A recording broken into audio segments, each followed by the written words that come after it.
We interrupt this video for an important safety announcement.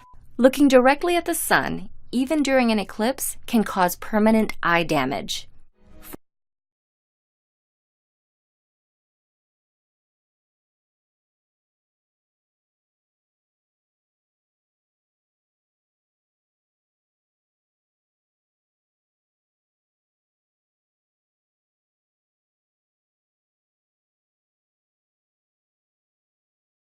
Fortunately, there are ways to enjoy an eclipse safely. The easiest is to use certified eclipse watching glasses, which are shaded thousands of times darker than typical sunglasses. You can also look at the eclipse indirectly by making a pinhole viewer. Simply poke a small hole in a piece of cardboard.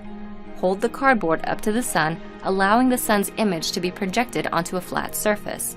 Be sure to look only at the surface and not through the cardboard. Just before the moon completely covers the sun, low-lying valleys on the moon's edge will be the only spots that sunlight continues to pass through. These remaining brilliant shafts of light, known as Bailey's beads, will disappear one after another. And finally, a single bead of light remains, known as the diamond ring, signaling that you're just seconds away from experiencing totality. Once the last bead disappears, and the moon completely covers the sun's surface, the view through your eclipse glasses will be pitch black. Totality achieved.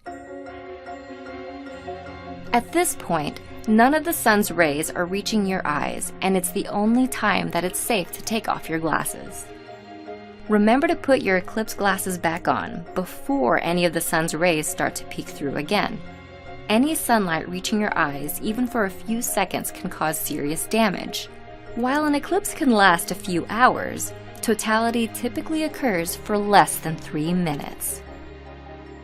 Animals and plants have also been known to alter their behavior during a total eclipse.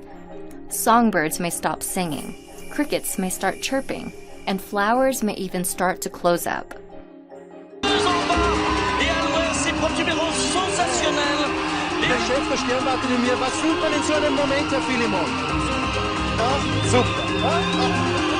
This is just fantastic! A lot of early civilizations feared eclipses. They were seen as an attack on the sun or moon by the forces of darkness. But now that we understand our place in space, eclipses are an occasion for awe and for gratitude. All over the galaxy, rocks are casting shadows on other rocks, but only here, as far as we know, is there someone to notice them.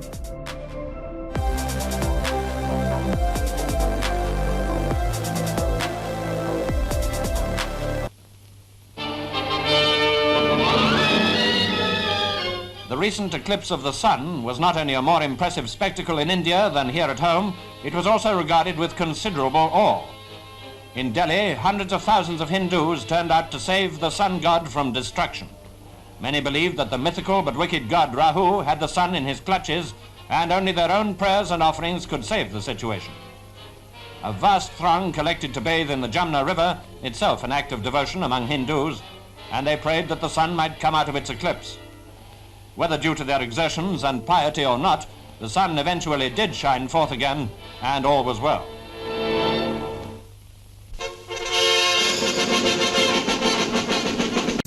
These pictures of devotees offering prayers to the rising sun as toxic foam flows on the surface of a polluted Yamuna River during Chhath Puja.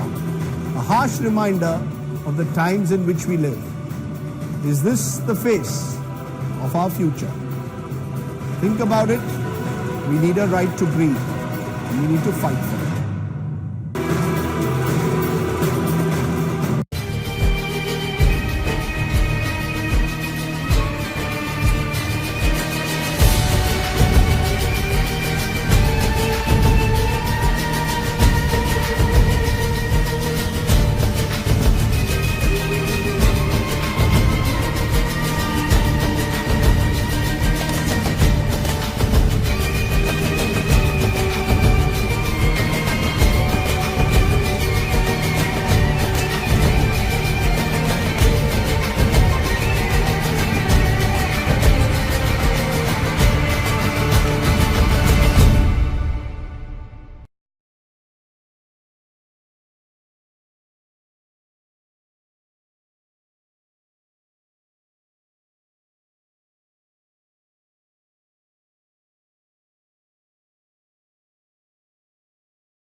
This is indeed a special events broadcast of a genuine special event. A total eclipse of the sun, visible today over North America. Frank, this is absolutely amazing. There it is. There you can see it.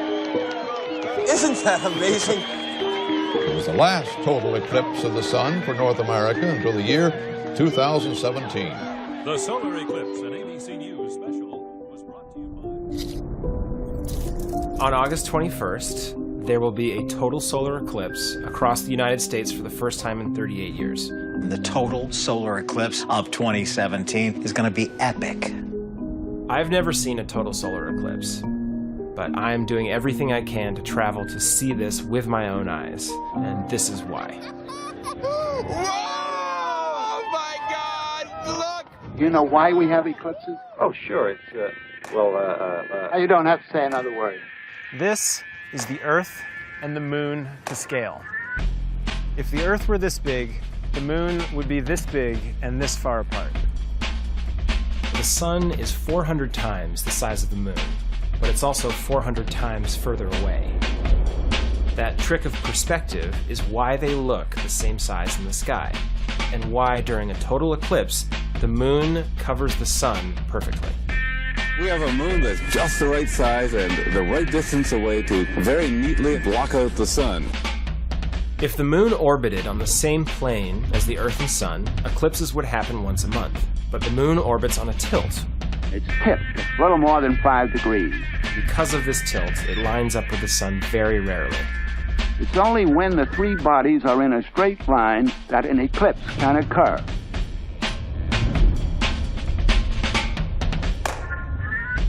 But the reason to see an eclipse isn't because it's rare.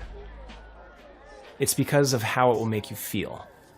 Right now, Bill, it's daytime out here, but in a few seconds it's going to go from daytime to nighttime. There are thousands of people here who are just a few minutes away from totality. It's a strange, eerie light out here, and the horizon is beginning to darken right now. Look at that. It's amazing how the temperature has dropped in the past few minutes. Oh, look at this. Look at this. Aaron, look at the way the shadow's sweeping over, and look in the sky. It's coming right over us like a storm. Look at this. Oh my God! Stars are coming out. Wow! Look at that, man! During a total solar eclipse, you can sense this distance in the sky. This kind of an event puts you in touch with the cosmos. You can feel the motions of the heavenly bodies. You can feel how vast our solar system really is. This has to be one of the coolest things I've ever seen.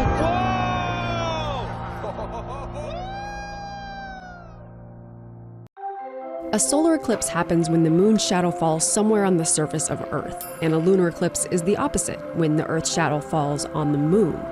The two sections of the shadow, the dark umbra and the partially shaded penumbra, their placement determines which type of eclipse we can see from Earth.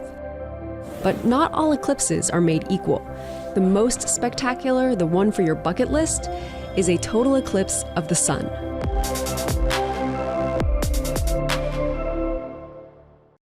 The moon orbits Earth every 29.5 days, but we don't get eclipses every month.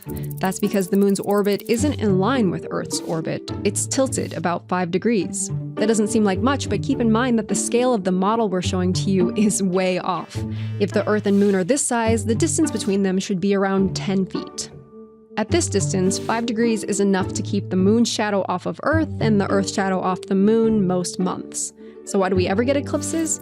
Because there are 2 points where the moon's orbit crosses the sun's plane, called nodes. And as the Earth moves along its annual orbit, those points line up with the sun about twice a year.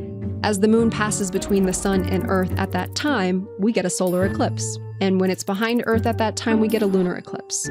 There are a ton of orbital quirks that make predicting eclipses really complicated, but in general, we'll have a few solar and a few lunar eclipses of some sort every year. But you're more likely to see a total lunar eclipse in your lifetime than a total solar one. The totality of a lunar eclipse can last well over an hour, and it's viewable for anyone on the night side of Earth. The moon often turns red during a total lunar eclipse because our planet's atmosphere scatters the bluer wavelengths of light while the longer, redder wavelengths pass through.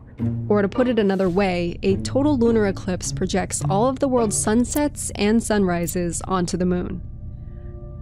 Total solar eclipses seem much more rare because totality lasts just a few minutes, and although Earth gets a total solar eclipse every 18 months on average, each one is only viewable by less than 0.5% of Earth's surface. Eclipse chasers travel all over the world to put themselves in the path of that shadow. In a total solar eclipse, the moon precisely covers the sun from the vantage point of some place on Earth. This is possible because, by coincidence, the sun and the moon appear to be about the same size in our sky. While the sun is 400 times bigger than the moon, it's also about 400 times farther away. But this alignment isn't constant. The moon has an elliptical orbit. Its size varies about 12% throughout the month. When it's closer to us, we can get total solar eclipses, but less than 30% of solar eclipses are total. More often, we get partial eclipses, where the alignment is a bit off, or annular eclipses, where the moon is too far away to fully block the sun, leaving a ring of sunlight around the moon. In the far future, Earth will only get annular and partial solar eclipses because our moon is moving further away. We know that because Buzz Aldrin and Neil Armstrong left mirrors on the moon in 1969. Astronomers bounced lasers off those mirrors to measure the moon's distance, and that's how they found out that the moon is moving away from Earth by more than 3 centimeters per year. So in a billion years or so, whatever creatures live here will witness Earth's very last total solar eclipse.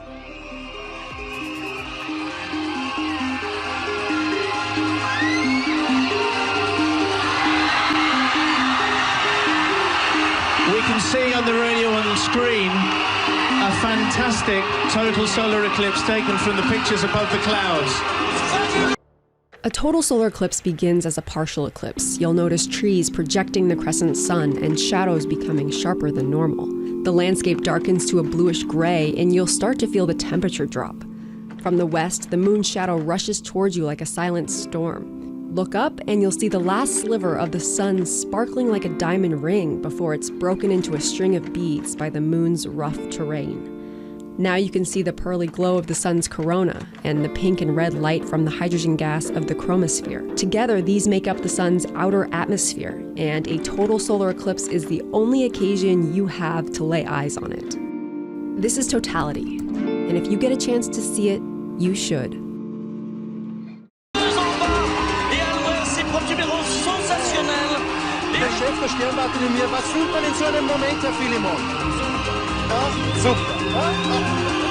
This is just fantastic.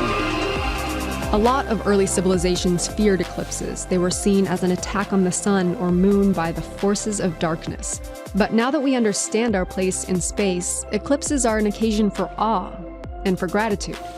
All over the galaxy, rocks are casting shadows on other rocks, but only here, as far as we know, is there someone to notice them.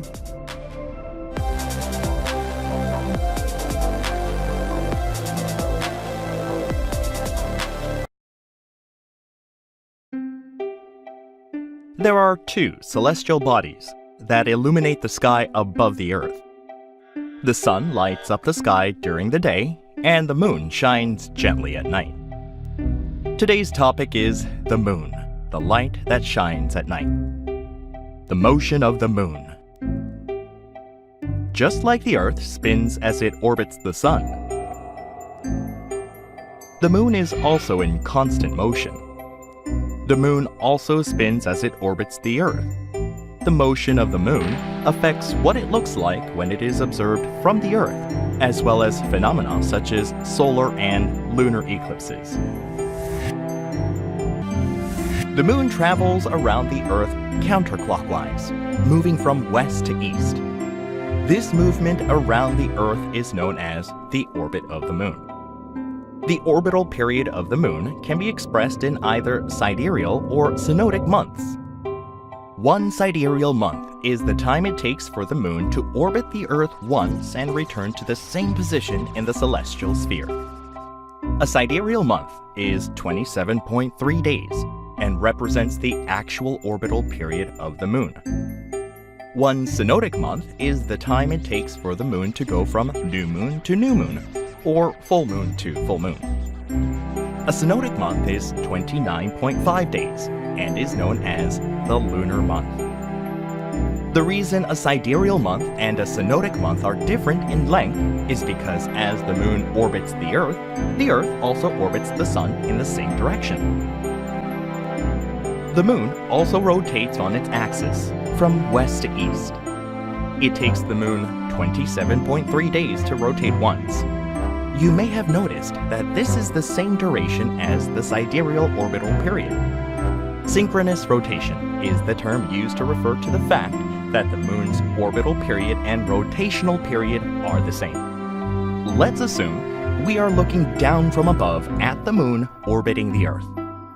The moon is above the Earth, and the side facing the Earth is marked with a red flag. If the moon did not rotate, we would be able to see all the sides of the moon from the Earth. But because the moon rotates, and its period of rotation is the same as its orbital period, we are only able to see one side of the moon from the Earth. On the other hand, if we were standing on the moon, on the side of the moon where the red flag is, and looking down on Earth, it would be possible to see all sides of the Earth. At certain times during the moon's rotation, the sun, moon, and Earth are aligned. In what is called a solar eclipse, the sun is hidden from view by the moon. At other times, the sun, Earth, and moon are aligned. When this happens, the moon enters the Earth's shadow and is hidden from view. This phenomenon is called a lunar eclipse. When a solar eclipse is viewed by a person in the northern hemisphere, the sun darkens and brightens from right to left. In a lunar eclipse, the moon darkens and brightens from left to right. We don't see solar and lunar eclipses every month. Why do you think that is? The path of the sun's annual motion is called the ecliptic, and the moon orbits along its own orbital plane. The sun's path of annual motion is parallel to the Earth's orbital plane, but the moon's orbital plane is tilted at around 5 degrees. This is why we don't see solar and lunar eclipses every time there is a new moon